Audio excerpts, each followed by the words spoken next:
সূরা আলে ইমরান। রহমান রহিম আল্লাহ তাআলার নামে। কোন নবীর পক্ষে কোন বস্তুর খেয়ানত করা সম্ভবই নয়।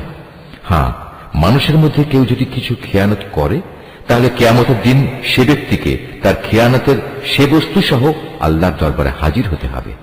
অতঃপর প্রত্যেককেই তার অর্জিত ভালো মন্দের পাওনা সঠিকভাবে আদায় করে দেয়া হবে।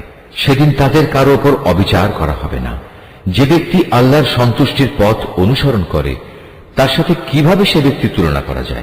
যে আল্লাহর বিরোধী পথে চলে শুধু তার ক্রোধই অর্জন করেছে, তার এমন ব্যক্তির জন্য জাহান্নামের আগুন হবে একমাত্র বাসস্থান, আর তা হবে সত্যিই একটি নিকৃষ্ট আশ্রয়স্থল। এরা নিজ নিজ আমল অনুযায়ী আল্লাহর কাছে বিভিন্ন স্তরে বিভক্ত হবে। আল্লাহ তাআলা এদের সব ধরনের কার্যকলাপের উপর সজাগ দৃষ্টি রাখেন।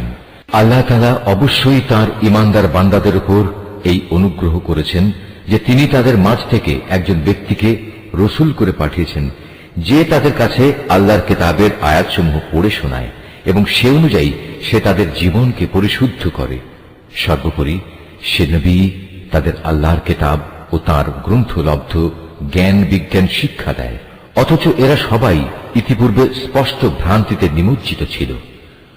যখনই তোমাদের উপর উহুদ যুদ্ধের বিপদ নেমে এলো, তখনই তোমরা বলতে শুরু করলে, পরাজয়ের এই বিপদ কিভাবে এলো, কার দোষে এলো? অথচ বদরের যুদ্ধে এর চাইতে দ্বিগুণ পরাজয়ের বিপদ তো তোমরাই তাদের ঘটিয়েছিলে। হে নবী, তুমি বলো, এটা এসেছে তোমাদের নিজেদের কারণেই। আল্লাহ তাআলা সর্ববিষয়ের উপর অসীম ক্ষমতায় ক্ষমতাবান।